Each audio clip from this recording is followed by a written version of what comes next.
Yo, what's going on, everybody? Hope you're all having a fantastic day today. Now, today we're going to be checking out some Groza gameplay playing on Garrison. We actually almost dropped the nuke. We're playing with the homie Stereo Rifles and WbowenDaMan. Now, once again, as you guys already know, I am the king of choking nuclears in Call of Duty Black Ops Cold War. So, as we obviously know here, I didn't get the nuclear, but I was pretty darn close, and I thought it was a pretty saucy gameplay. And then to end off this video, I go ahead and show you guys some M16 gameplay on Hardcore Nuketown, playing with the homies The Dynamite and also Baloney. But today we do have a very serious commentary, and I would highly suggest you guys go down in the comments section, leave your opinions down below on what you personally think about this whole situation here that I'm going to be discussing with you guys, because I've been really sitting and contemplating about this idea for a very long time now. Honestly, since this game first dropped, I've been sitting and contemplating if I should make a video about this. And I'm going to be honest, I'm not 100% sure if I agree with this, or if I want us to go ahead with this plan, or if I think that maybe we should wait a little bit longer and see how things go. I don't know. That's why I'm making a video today. I want everybody to come together as a community here. We can all leave our opinions down below, and maybe we can come to a conclusion as a group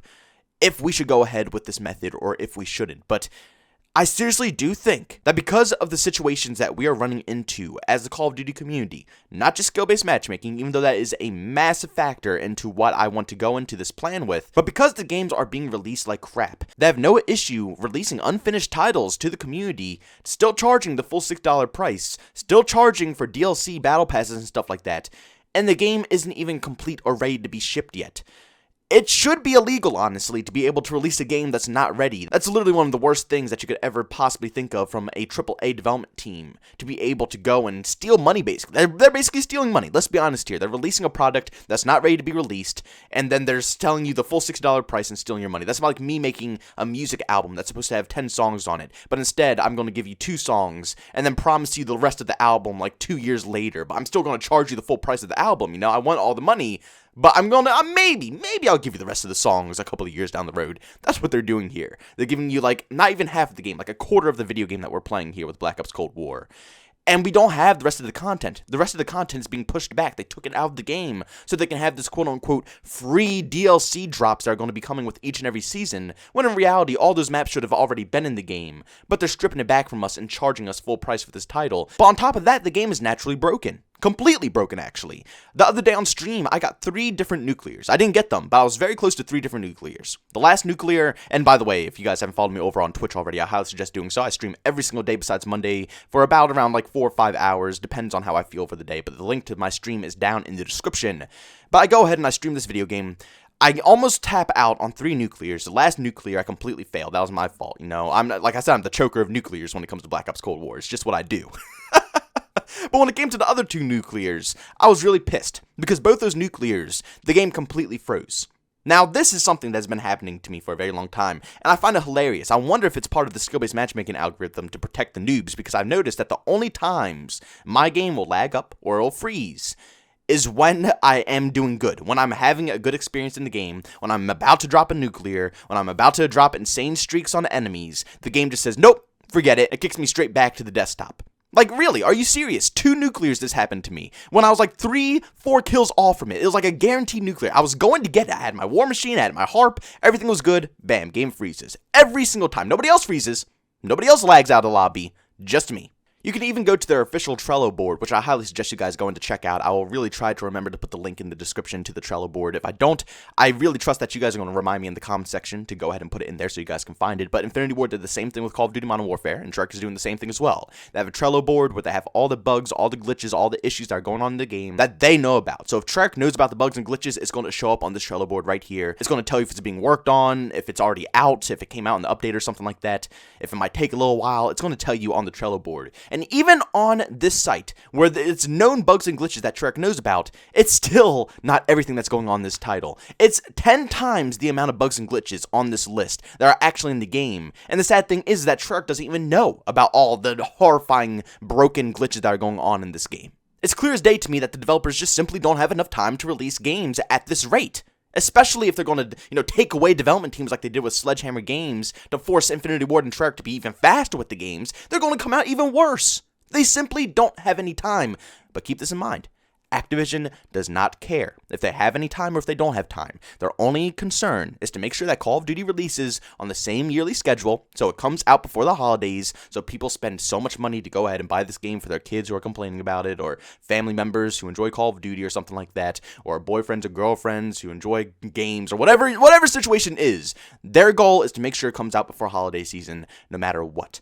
Now, to be honest with you guys, the only possible way that I can think of at this point, we've tried a lot of things, we have, and I will say, not buying the Season 1 Battle Pass did put a massive dent in the income for Call of Duty Black Ops Cold War. Besides this game having no content, filled with bugs and stuff like that, I am happy to see that the community isn't stupid.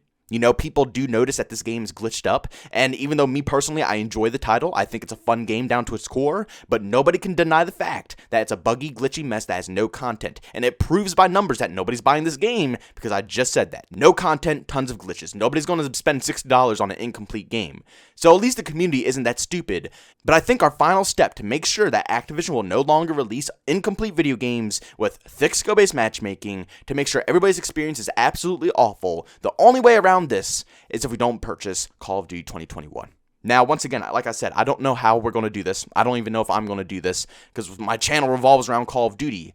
What can I possibly do? I mean, maybe I can go ahead and still get it for myself so I can still, talk about it, make content about it, give you guys news about it, updates on what's going on, if the community or if the game is dead, if nobody's playing it or something of that sort, or what type of microtransaction systems they're adding into the game. I myself might purchase the game just so you guys know what's going on and the current events that are happening in Call of Duty, because that's what I do best on this channel. I'll let you guys know information, news, articles, and stuff like that. All that good stuff, I'll let you guys know right here on this channel. But for you guys, the casual crowd of Call of Duty, the people who just pick up COD and they don't, make a YouTube channel, they don't have Twitch channels or anything like that. They go to work all day, they have families, they have things they need to pay, they play Call of Duty during their free time. I highly suggest you guys do not purchase Call of Duty 2021.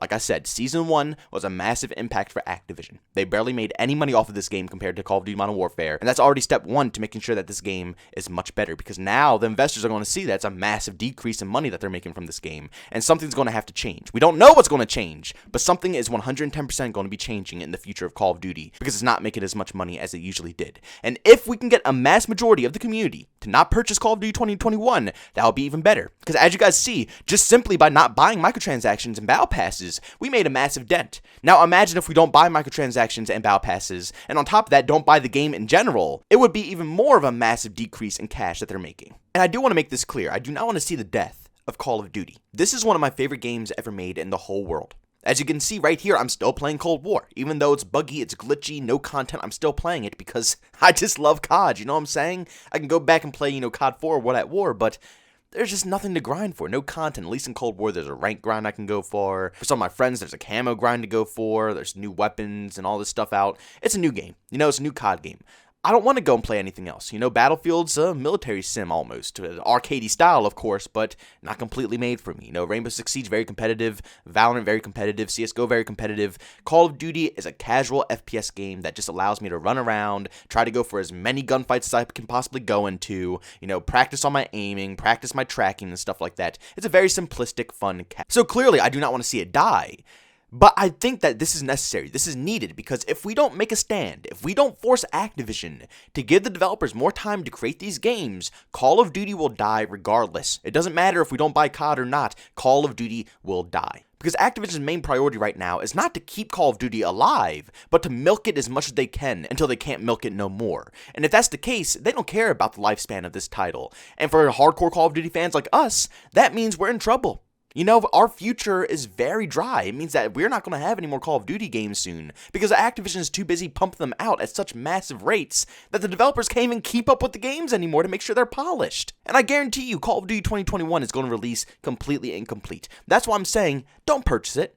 Don't waste your money on Call of Duty 2021. Let the content creators get it, let us speak about it, let us tell you what's going on, because I can guarantee you, when we go ahead and pick up Call of Duty 2021, it's going to be in the same situation as Modern Warfare and Cold War. It's going to have no content, it's not going to be polished, and it's just going to be incomplete. They're going to take away all the content because of Activision's new microtransaction system model, their free-to-play method, where they take away all the content and give it to us for quote-unquote free, when in reality it's not free. It's a whole mess. I guarantee you the next Call of Duty game is going to be a mess, and the best way to avoid that is don't pay for it. If we do not give them the $60, it's going to make a massive decrease in their income, and they're going to have to change something. They will have to change something. I don't know what they're going to do. They can always add another development team. If they added Raven into the mix, that would really help. That would give a lot more time to the developers. Because right now, as you can see, with 3 development studios, Sledgehammer, Infinity Ward, and Treyarch, they cannot make games. It just can't be done. They don't have enough time, and they clearly don't have any resources to polish off these titles, put in enough content, and make sure they're ready to be shipped. Maybe if Raven's added to the development team, and they have 4 different developers that are making Call of Duty games, maybe they'll add some extra time for these developers to come up with a game. But if they don't do that, then they're going to have to push back these Call of Duty dates, and they're going to have to make sure these CODs release every other year instead of every single year. And what this will do is, to me personally, it'll make the game more fun, and it'll make us crave Call of Duty more, because instead of having it every single year and it gets tiring, we'll have to wait a year. So that means we're going to be playing a Call of Duty game for 2 years straight, which is going to force us to enjoy it, force us to adapt to it, force us to understand the game, get better at it, and stuff like that. And it'll be tons of content in that game since it's going to be a 2-year process, and then another Call of Duty game will release. But at the end of the day, we need to stop this horrible cycle. Activision is getting away with way too much. They're releasing games that are incomplete, not ready to be pushed out. They needed more time, clearly, for both Modern Warfare and for Black Ops Cold War, and I really am scared for the future of COD, because if both of these years have been a mess, and Modern Warfare wasn't made completely through COVID, so, they weren't really in too much of a mess, and they still couldn't even get the game out polished. God only knows what the next upcoming years are going to be like for the Call of Duty franchise. But guys, if you enjoyed today's video, make sure you leave a like, and by all means, if you hate it, leave a dislike. Also, if you're brand new, you enjoy the content, don't forget to subscribe and hit that notification button. Also, want to chat with me, there's 2 ways to do so. I have a Twitter and Discord, both those links are down in the description. And also, want to catch me live streaming some video games, I do that over on Twitch. Link to that is in the description as well. But guys, thank you so much for tuning in. See you on the next one. Peace out.